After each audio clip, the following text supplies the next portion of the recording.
గ్రామస్తులందరికీ కూడా పేరు పేరున నా హృదయపూర్వక నమస్కారం. వేదిక పైన పెద్దలు కాబోయే ఎమ్మెల్యే గారు అరవింద్ బాబు గారికి, జిలానీ గారికి, సింహాద్రి యాదవ్ గారికి, కోటేశ్వర గారికి, గంగాధర్ గారికి, జగ్గయ్య గారికి, రామకృష్ణ గారికి, వెంకటేశ్వర రెడ్డి గారికి, ఇతర పెద్దలందరికీ కూడా నా హృదయపూర్వక నమస్కారం.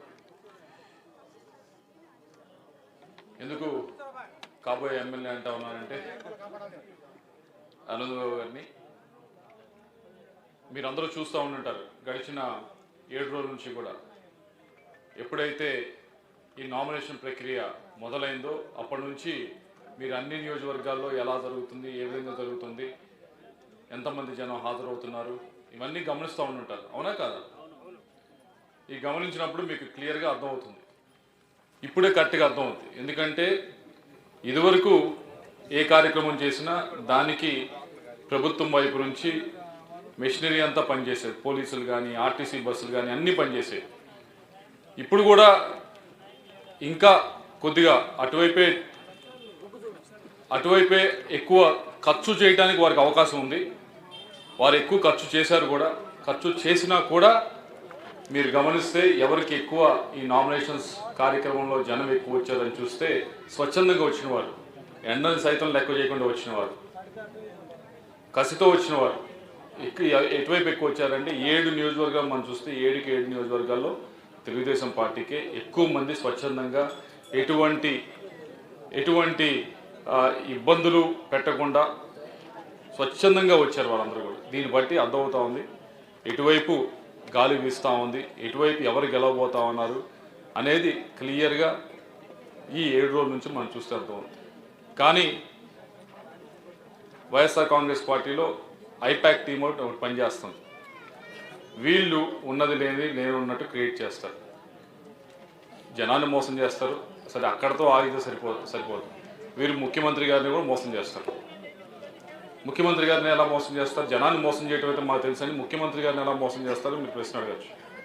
జనాన్ని మోసం చేయడం అంటే వారికి తెలుసు, చాలా క్యాడర్లో అసంతృప్తి ఉంది, ఇబ్బందులు ఉన్నాయి, అన్నీ ఉన్నాయని వారికి తెలుసు. వీటన్నిటి వల్ల చాలామంది పోటీ చేయడానికి కూడా విముఖత చూపిస్తున్నారు వైఎస్ఆర్ కాంగ్రెస్ పార్టీలో అని వారికి తెలుసు. దాన్ని కవర్ చేయడానికి మీరు గమనిస్తే జనవరి నెల నుంచి మొదలెట్టారు సిద్ధం సభలు అని చెప్పి మొదలెట్టారు. దానికి విపరీతంగా డబ్బులు ఖర్చు పెట్టి దాదాపు 700 కోట్ల రూపాయలు ఖర్చు పెట్టి, అది ఊరినే వచ్చిందిగా జనం, విపరీతంగా డబ్బులు ఖర్చు పెట్టి బస్సులో ఎక్కితే ఇది దిగితే ఇది అని చెప్పి విపరీతంగా డబ్బులు ఖర్చు పెట్టి అక్కడ తీసుకొచ్చి ఆ సభలు చేశారు. ఏమని? జనం మా వైపు ఉన్నారని చూపించడానికి. సరే దాంట్లో కూడా కొన్ని చోట్ల అర్థమైపోయింది. ఎక్కడైతే ఈ డ్రోన్ కెమెరాలు ఇవన్నీ పెట్టి చూశారు, అవన్నీ కూడా ఏదైతే గ్రాఫిక్స్ పెట్టి చేశారో ఇవన్నీ కూడా చాలా చోట్ల అర్థమైందా? అయినా కానీ ఇంకా బూడీ కొట్టిస్తాం చూస్తూ ఉన్నారు. అయినా కూడా ఇంత అర్థమైందా? జనంకి అర్థమవుతా ఉంది, జనాన్ని మోసం చేయలేకపోతున్నాయి. కానీ ముఖ్యమంత్రి గారిని మాత్రం ఎలాగోలా మోసం చేయడానికి ఐపాక్ డబ్బులు తీసుకున్నారు కదా, కాంట్రాక్ట్ తీసుకున్నారు. తీసుకున్న తర్వాత ఏదో ఒకటి చూపించాలి, చాలా అద్భుతంగా జరుగుతుంది, చాలా ఇది అయిపోతుందని ఈ జనాన్ని చూపించి ఏదో విధంగా మభ్య పెడదాన్ని ట్రై చేశారు.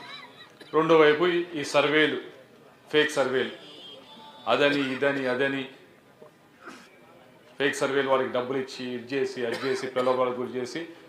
చూడండి, ఎప్పుడైతే నేషనల్ ఛానల్లో ఏదైనా ఒక సర్వే అనుకూలంగా టీడీపీకి రాగానే ఇక్కడ నుంచి ఒక ఫేక్ సర్వే వస్తుంది. లేదు టీడీపీకి దానిలో వచ్చింది కానీ వైసీపీకి దీనిలో వచ్చిందో ఒక ఫేక్ సర్వే ఐపాక్ రిలీజ్ చేస్తారు. ఇది ఒక స్ట్రాటజీ.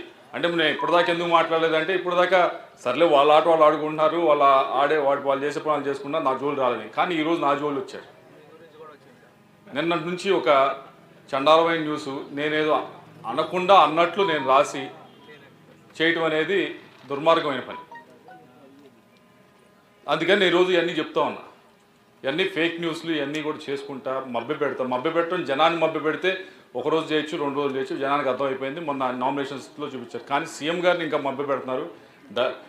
నేను కోరేది ఇప్పటికన్నా ఆ చుట్టుపక్కల వాళ్ళు చెప్పలేకపోవచ్చు సీఎం గారికి, కానీ సీఎం గారు వైజాగ్లో చూసుంటే ఏమాత్రం జనం వచ్చారని అర్థమై ఉంటుంది.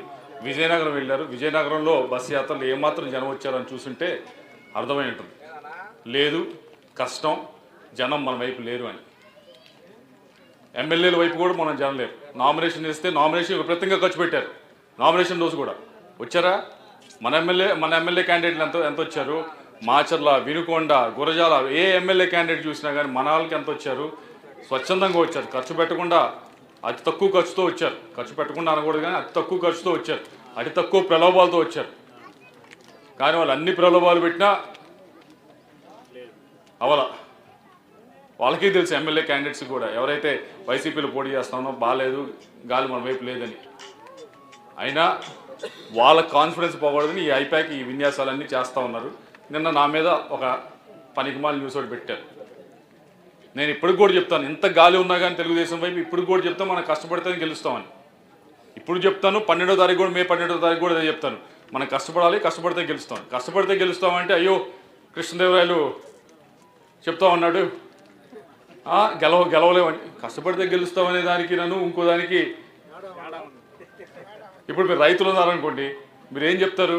అయ్యా ఈసారి బాగా పొలం బాగానే ఉందా అంటే, ఏమోనయ్యా ఇంకా మార్కెట్ అంతా కూడా ఓపెన్ అవ్వాలి కదా, వాళ్ళు మంచి రేట్ అంతా మన చేతికి వచ్చిన తర్వాత కూడా మీరు చెప్తారు. వచ్చేదాకా అంతే కదా, కష్టపడాలనే ఉంటుంది మన మైండ్ సెట్. అది మన అలా పెరిగిన మైండ్ సెట్. అది దాన్ని వీళ్ళు వక్రీకరించి నిన్నటి నుంచి దరిద్రమైన న్యూస్ అంతా కూడా క్రియేట్ చేస్తూ ఉన్నారు.